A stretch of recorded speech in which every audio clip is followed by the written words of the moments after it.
প্রণাম মহারাজ, নবাব বাহাদুরের পত্র নিয়ে এসেছি। দাও, আমার হাতে দাও। পড়ো পড়ো শুনি। প্রীতিভাজনেষু কৃষ্ণচন্দ্র। আগামী 25শে ডিসেম্বর আমি মুর্শিদাবাদে একটা প্রীতিভোজের আয়োজন করেছি। এই অনুষ্ঠান সংক্রান্ত আলোচনার জন্য আমি আমার সমস্ত অঙ্গরাজ্যের মন্ত্রীদের নিয়ে একটা বৈঠকের আয়োজন করেছি। উক্ত আলোচনায় তোমার মন্ত্রীর গুরুত্বপূর্ণ মতামতের জন্য তাকে আমন্ত্রণ জানাচ্ছি। আগামীকাল আমাদের আলোচনা সভায় তোমার মন্ত্রী যেন মুর্শিদাবাদে উপস্থিত থাকে। আর ওই 25শে ডিসেম্বর এই বিশেষ দিনে তুমি এবং তোমার সভাসদদের আমার মুর্শিদাবাদে আমন্ত্রণ রইল। বাহ বাহ বাহ বাহ, 25শে ডিসেম্বর, তাহলে নবাবী খানা। দেখেছেন মহারাজ নবাব বাহাদুরের দূরদৃষ্টিটা? দেখুন, উনি আমাকে ওনার আলোচনা সভায় আমন্ত্রণ জানিয়েছেন। খুব ভুল করেছেন। দূত, তুমি নবাব বাহাদুরকে গিয়ে জানিয়ে দাও আমার মন্ত্রী নির্দিষ্ট দিনেই মুর্শিদাবাদ চলে যাবে। প্রণাম মহারাজ। নাও নাও মন্ত্রী, তুমি মুর্শিদাবাদ যাবার তোড়জোড় করো।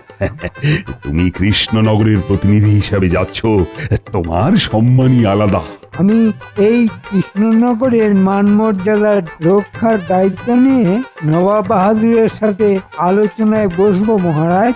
সাধু সাধু। গোপালকে একেবারেই বাদ দিতে হবে, যাতে ও নবাব বাহাদুরের সভায় না যেতে পারে। কিছু একটা উপায় বার করতেই হবে।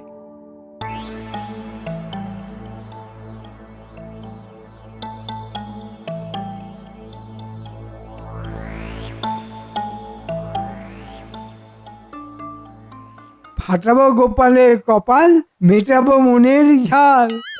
কে গুনগুন করে যাচ্ছ? তুমি জানো নবাব বাহাদুর আমার সঙ্গে আলোচনায় বসার জন্য দূত পাঠিয়েছেন। আমি এখান থেকে মহারাজের প্রতিনিধিত্ব করছি। ও মা, তাই তাই তাই তাই মামার বাড়ি যাই। তবে শুনে রাখো, রাজাকে শুধু দেশের লোক পুজো করে, আর এই বিদ্বান ব্যক্তিকে পৃথিবীর সবাই পুজো করে। রাত পোহালেই মুর্শিদাবাদে যাব নবাবের সঙ্গে আলোচনায় বসতে। বুঝলে গিন্নি, 25শে ডিসেম্বর নবাব বাহাদুর আমাদের সমস্ত সদস্যকে মুর্শিদাবাদে নিমন্ত্রণ জানিয়েছেন। তা শুনে আমার কি হবে বলো? হ্যাঁ, নবাব তো আর সবার বউদের নিমন্ত্রণ করেনি। হ্যাঁ, না তা অবশ্য করেননি, কিন্তু ওই একটা কথা আছে না, ওই পতির পুণ্যে সতীর পুণ্য।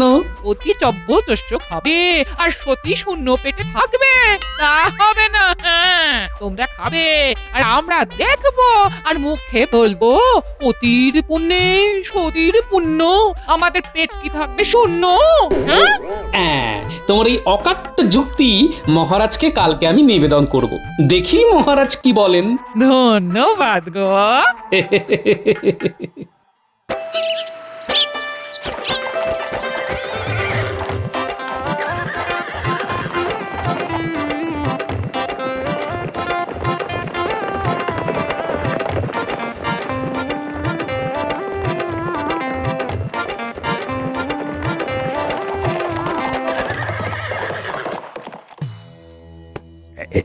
এতক্ষণে নবাব বাহাদুরের সভা নিশ্চয়ই শুরু হয়ে গেছে। মহারাজ, একটা কথা নিবেদন করব। কি কথা? আগে মহারাজ, আমরা সভাসদরা সবাই মনের আনন্দে নবাবী খানা খেতে যাব, আর আমাদের সহধর্মিনীরা পেটে তালা দিয়ে থাকবে মহারাজ। হ্যাঁ, কথাটা তুমি মন্দ বলনি, কিন্তু নবাব বাহাদুর তো আমাদের সভাসদদের বলেছেন। কিন্তু আমরাও তো 25শে ডিসেম্বর আমাদের মতন করে পালন করতে পারি। একদিনে দু জায়গায় কি করে অনুষ্ঠান আয়োজন করা যাবে গোপাল? এটা তুমি কিরকম বোকার মতন কথা বললে না? আরে বাবা, 25শে ডিসেম্বরেই যে অনুষ্ঠানটা করতে হবে তার তো কোনো মানে নেই। 25শে ডিসেম্বর উপলক্ষে আমরা অনুষ্ঠানটা 26শে ডিসেম্বরও করতে পারি। তা পারি, নিশ্চয়ই পারি। এবং এটা নিয়ে আমি আজ রাতেই তোমার রানীমার সঙ্গে কথা বলবো। এই কথার উপর আর কি কথা বলা যায় নবাব বাহাদুর? খুব উত্তম কথা, আমি সহমত জানাই। আমিও সহমত জানাচ্ছি নবাব বাহাদুর। আমারও না নেই নবাব বাহাদুর। তাহলে তোমরা সব একমত তো? আমার ছোট্ট একটি নিবেদন আছে নবাব বাহাদুর। আবার কি হলো তোমার? দেখুন নবাব বাহাদুর, আপনার সভায় সাহেবরা আসবেন, সাহেবদের সঙ্গে আমাদের সকলের পরিচয় করিয়ে দেবেন। এটা খুবই ভালো প্রস্তাব, কিন্তু আমাদের মধ্যে একমাত্র ছানা কেটে দেবে যে গোপাল। কি রকম ছানা কাটবে একটু বলে দাও। দেখুন, এই সভায় আমরা যারা আছি তারা প্রত্যেকেই সুন্দর, সুসভ্য, মার্জিত, ভদ্র মানুষ। আপনার সভা উজ্জ্বল হয়ে উঠবে আমাদের দেখে। তার মাঝে গোপাল যদি আসে তাহলে কিরকম ছানা কেটে যাবে বলুন তো? কৃষ্ণনগরের মন্ত্রী একদম ঠিক কথা বলেছে নবাব বাহাদুর। আর ওর ওই বিদঘুটে ভুঁড়ি দেখে সাহেবরা হাসাহাসি করবে। এটা নবাব বাহাদুরের পক্ষেও খুব মঙ্গলজনক হবে না? হ্যাঁ হ্যাঁ হ্যাঁ হ্যাঁ, হ্যাঁ, ঠিক ঠিক। ওকে নিমন্ত্রণ করাটাই হবে আমাদের ভীষণ বড় ভুল। আমাদের মূল লক্ষ্য সাহেবদের সন্তুষ্ট করা। সেটাকে লক্ষ্য রাখলে গোপালের মতো কদর্য টাকলা মূর্খ একজন মানুষকে না বলাই উচিত নবাব বাহাদুর। সবই তো বুঝলাম উজির, কিন্তু এই কথাটা বলবো কি করে? নবাব বাহাদুর, ওটা আমার ওপর ছেড়ে দিন, আমি পরিষ্কার বলে দেব। নবাব বাহাদুরের নিমন্ত্রণ রক্ষা করতে হলে যাদের ঢেউ খেলানো চুল আছে তারাই একমাত্র নিমন্ত্রণ রক্ষা করতে যাবে।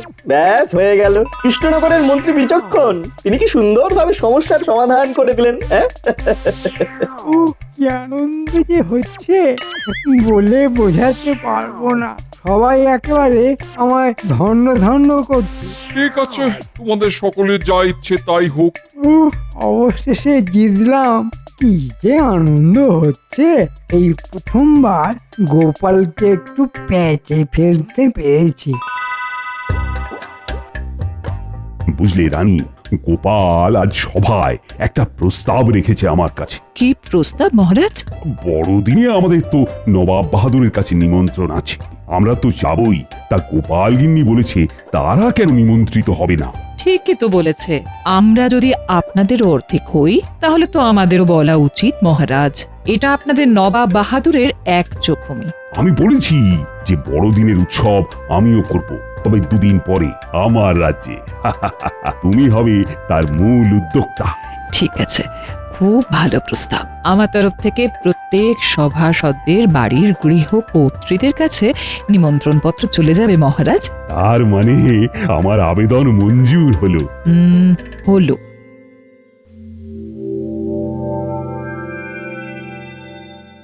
ওই তো মন্ত্রী এসে গেছে। না না, এবার বলো তো মন্ত্রী, নবাব বাহাদুরের সঙ্গে কি আলোচনা হলো? আলোচনা খুব ভালোই হয়েছে মহারাজ। নবাব বাহাদুর আমাদের রাজসভার সব সদস্যদের আমন্ত্রণ জানিয়েছেন বড়দিন উপলক্ষে। কিছু ইংরেজ সাহেবও আসবেন, তাদের সবার সঙ্গে আমাদের পরিচয় করিয়ে দেবেন বলে এই আয়োজন। নবাবী খানা, কতদিন খাইনি। আমি শাকাহারী মহারাজ, আমার তো যাওয়া হবে না। কেক তো ডিম দিয়ে তৈরি হয়, আমি তো আবার ডিম খাই না। এমনিতেই পণ্ডিত আর গোপাল কিন্তু নিমন্ত্রিত নয়। কেন নয়? কেন মহারাজের সভাসদদের মধ্যে কি আমরা পড়ি না? সব জায়গায় একটা সুন্দর অসুন্দরের ব্যাপার আছে তো গোপাল। তোমরা হলে মূর্তিমান অসুন্দর। মন্ত্রী, এ সত্যি নাকি নবাব বাহাদুর, গোপাল, পণ্ডিত এদের কাউকে নিমন্ত্রণ করেননি? না মহারাজ, নবাব বাহাদুরের ইচ্ছা না যে কোনো টাকযুক্ত ব্যক্তি সেই দিন নবাবের সভায় নিমন্ত্রণ পাবে না। সম্বাজ মন্ত্রী, বর্ধমান মন্ত্রী সবাই গোপালের বিরুদ্ধে। এটা কিন্তু ঠিক ভালো লাগলো না মন্ত্রী। আমরা সবাই যাব, গোপাল যাবে না। আরে মন্ত্রী মশাই, আমার কথাটা বাদ দিলেন কিভাবে? আমারও তো চুলে টাক থুরি থুরি, টাকের চুল নেই। আমার টাকটা নজরে পড়েনি না? আমাকে সভাসদ হিসেবে মনে করেন না মন্ত্রী মশাই? এটা ঠিক ভালো লাগলো না মন্ত্রী মশাই। আমরা সবাই যাব, গোপাল যাবে না, এটা ঠিক ভালো দেখায় না। আমার কিছু যায় আসে না। পণ্ডিত শাকাহারি বলে যেতে পারছে না, আর আমি থাকবো না বলে যেতে পারবো না। কেন? আপনি আবার কোথায় যাবেন? আমার এক ভক্তের নাতি হয়েছে, তার ভাগ্য গণনার জন্য আমাকে সেই পশ্চিমে যেতে হবে। আর তাছাড়া আমার তো গোপালের মতো মাথা ভর্তি টাক, সুতরাং নবাবের দরবারে নিয়ম অনুযায়ী যেতে পারবো না। এ নিশ্চয়ই মন্ত্রী মশাইয়ের কারসাজি। মন্ত্রী মশাই আমাকে পছন্দ করেন না, তাই নবাব বাহাদুরকে ভুজিয়ে ভাজিয়ে আমার যাওয়াটা বন্ধ করলেন। ঠিক আছে মন্ত্রী মশাই, আপনি তো আমাকে ভালো করেই চেনেন। আমি যাব, কিভাবে যাব সেটা দেখছি।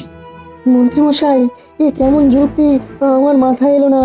চুল নেই বলে সে নিমন্ত্রিত হবে না, এমন উদ্ভট কথা তো আমি প্রথম শুনলাম। ধরুন যদি আমি ডিমকে দাম শাকাহারি না হতাম, তাহলে আমারও প্রবেশ নিষিদ্ধ? কি হাস্যকর ব্যাপার! মহারাজ, আমি একটা কথা নির্ভয়ে বলতে পারি মহারাজ। হ্যাঁ হ্যাঁ হ্যাঁ, পারো। আসলে কিছু ভাঁড়কে নবাব বাহাদুর আমন্ত্রণ জানিয়েছিলেন। তা ভাঁড়েরা যা কাজ করে তারা তাই করেছে, কিন্তু আমি তো তা নয়। আমি তো গোপাল ভাঁড়, আমার কাজ লোক হাসানো। কিন্তু মন্ত্রী হয়েও যারা লোক হাসান তাদেরকে কি বলা হয় সেটা একটু ভাবুন মহারাজ। গোপাল, তুমি আমাদের ভাঁড় বললে? তাহলে তুমি কি পেট মোটা, মাথায় চুল নেই, একটা কদর্য কদাকার দেখতে ভাঁড় গোপাল, আবার আমায় ভাঁড় বলে? মহারাজ, মন্ত্রী এই মুহূর্তে আমাকে ব্যক্তিগত আক্রমণ করছেন এবং আপনি শুনছেন। আজ এই মুহূর্তে আমি এই সভা ত্যাগ করলাম। প্রণাম মহারাজ, আমি আজকের মতন আসি। সাবাস গোপাল, মুখের উপরে কথা বলার ক্ষমতা সবার থাকে না।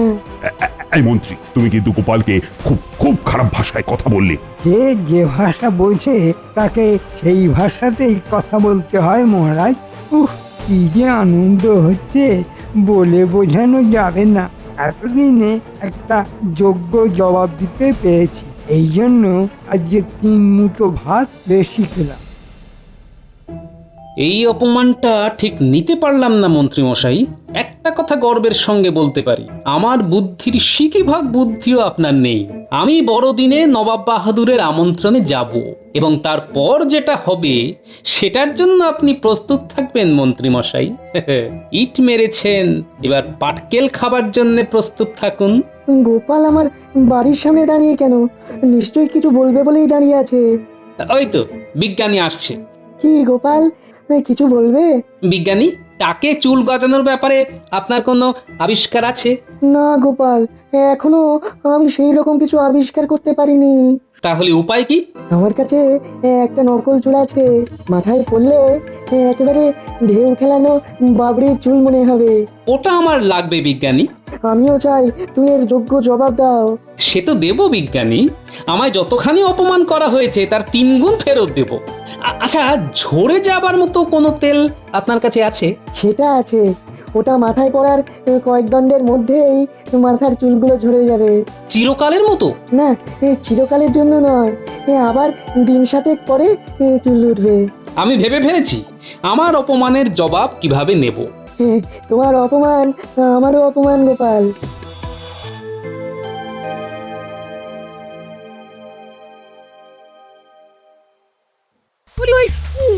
মন্ত্রীর এত সাহস, হ্যাঁ? তোমাকে রাজসভায় সকলের সামনে অপমান করে, হ্যাঁ? আচ্ছা গিন্নি, মৌমাছির মৌচাকে ঢিল মারলে মৌমাছিরা কি করে? শয়ে শয়ে মৌমাছি বেরিয়ে এসে হুল ফোটায়, হ্যাঁ। মন্ত্রী মশাই তেমনি মৌচাকে ঢিল মেরেছেন। বড়দিনে কিরকম হুলটা খাবে সেটা দেখে নিও। আর দেখো তো এখন আমায় কেমন লাগছে। তোমার বয়স তো 3 কুড়ি কমে গেল গো, হ্যাঁ? মনে হচ্ছে গিন্নি এটা নকল চুল। না না, একেবারে আসলের মতো।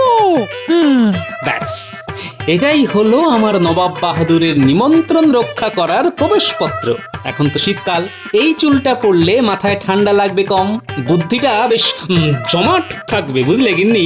মানে তুমি যাচ্ছ, হ্যাঁ? শুধু যাচ্ছি না, জ্বালাতে যাচ্ছি। এই শিশিটা দেখেছো? এটাই হচ্ছে ব্রহ্মাস্ত্র।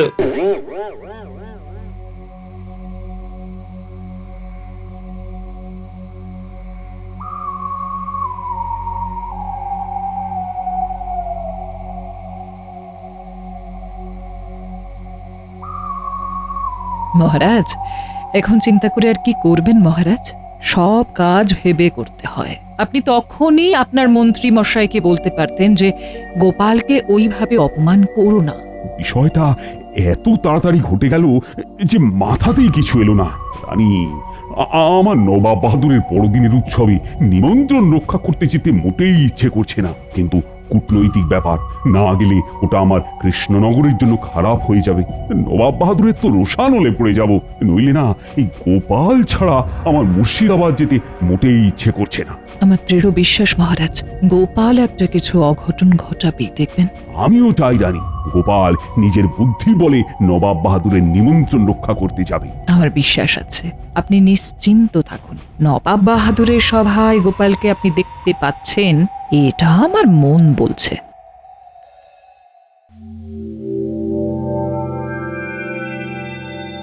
Merry Christmas, merry Christmas. তোমাদের সবাইকে মেরি ক্রিসমাস জানাই। সাহেব, তোমাদের সবাইকে নবাবের পক্ষ থেকে বড়দিনের শুভেচ্ছা আর অভিনন্দন। এসো এসো কৃষ্ণচন্দ্র সাহেব, এ হলো কৃষ্ণচন্দ্র, কৃষ্ণনগরের রাজা। আমি হলাম কৃষ্ণনগরের মন্ত্রী। মহারাজা, তোমার রাজসভায় গোপাল বলিয়া খুব ইন্টেলিজেন্ট লোক আছে। সে কোথায়? তাহাকে তো দেখিতে পাইতেছি না। আমরা গোপাল সম্পর্কে অনেক কথা শুনিয়াছি। ইয়েস মন্ত্রী, কিছু বলো, সবই তো তোমার বুদ্ধিতে হয়েছে। ও, তার মানে পুরোটাই মন্ত্রীর বুদ্ধিতে হয়েছে।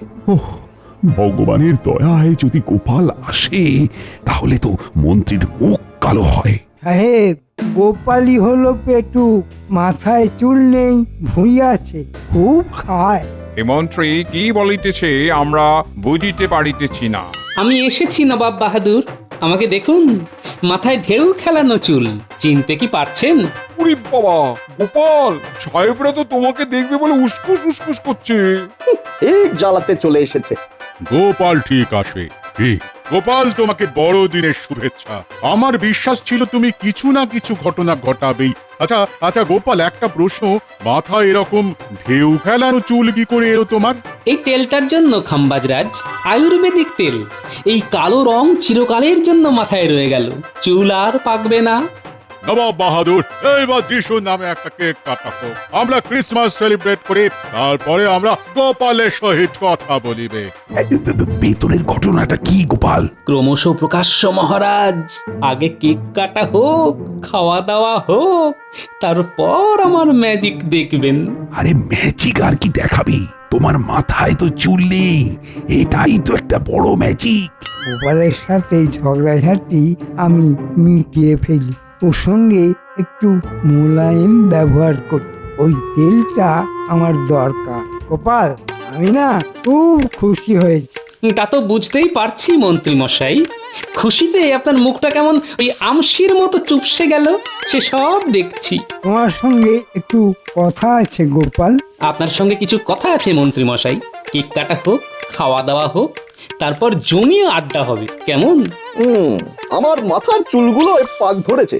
গোপালের ওই তেলটা যদি পাওয়া যেত। আচ্ছা গোপাল, তুমি ওই তেলটা পেলে কি করে? সে এক কাহিনী উজির, এটা আমায় ওই শান্তা দাদু দিয়েছে। Human Santa Claus. হ্যাঁ সাহেব, আমার চুল নেই বলে বড় দুঃখ। শুনেছিলাম বড়দিনের আগে রাত্রে বেলা শান্তা দাদু থলি কাঁধে ঘোরাঘুরি করে, আর অভাবী মানুষের অভাব মেটায়। মন্ত্রী মশাই যখন বললেন নবাব বাহাদুর চুল ছাড়া ঢুকতে দেবেন না, তখন বড় কষ্ট হলো। মনে মনে শান্তা দাদুকে জানালাম, আমার মাথায় কুচকুচে চুল দাও। কাঁদতে কাঁদতে শুয়ে পড়েছি। যাহার পর কখন ঘুমিয়ে পড়েছি, ঘুম ভাঙলো একটা আলোর মধ্যে। দেখি মাথার কাছে এই শিশি, আর এই কাগজে লেখা আছে ইংরেজিতে হেয়ার অয়েল। আমি তো মূর্খ মানুষ, খুব ছোটবেলায় হেয়ার মানে শুনেছিলাম চুল, অয়েলটা শুনেছি বড় হয়ে। মিলিয়ে দিলাম দুটোকে, চুলের তেল। তারপর শান্তা দাদুর জিনিস কি খারাপ হতে পারে? No, never. ভগবানের নাম করে নিলাম মেখে। তারপর ঠিক 5 মিনিট ঠিক এই রকম চুল। আমার গিন্নি তো ভয় পেয়ে গেল, তাকে বোঝালাম এটা শান্তা দাদুর দেওয়া। Wow, amazing. গিন্নিও মাথায় মেখে নিল। সাথে সাথে চুল কি চকচক করে উঠলো। গোপাল ওই তেল আমায় দাও বলছি, দাও। ভাই গোপাল, তুমি আমাকে দাও। গোপাল, ওরা দুজন কিন্তু ওই তোমার বিপক্ষে কথা বলেছে। আর আপনি কি সপক্ষে কথা বলছিলেন? এটা গোপালের একটা গল্প, গল্পটার মধ্যে কিছু মজা আছে, আর আমার কর্তব্যমন্ত্রী সেটাই বিশ্বাস করেছে। দেখি এবার মন্ত্রীর ভাগ্যে কি আছে। গোপাল গোপাল, আমার খুব ভুল হয়ে গেছে গোপাল। তোমার ওই চুলের তেলটা আমার দরকার, আমার মাথায় পাক ধরেছে, মানে আমার মাথার চুলে পাক ধরেছে। আমারও ওই মাথার পাগড়ি খুললে অনেক পাকা চুল দেখতে পাবে। এই শিশিতে তিনজনের মতোই আছে, আপনারা তিনজন ভাগাভাগি করে মেখে নিন। দাও।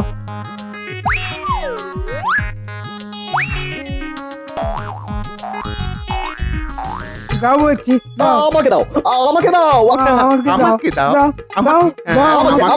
আমাকে দাও। এই তো শুরু হয়ে গেল চুল নিয়ে চুলোচুলি। এবার আসল মজা। এ কি দেখি গোপাল, মন্ত্রী তোমার চুল কোথায় গেল? মাথা ভর্তি টাক। এটাই হলো গোপালের বুদ্ধি। আমাদের 3 রাজার মন্ত্রীগুলো হলো গর্ধ, তারা গোপালের ফাঁদে পড়লো আর মাথার চুল হারালো। চুল থেকে হলো টাক।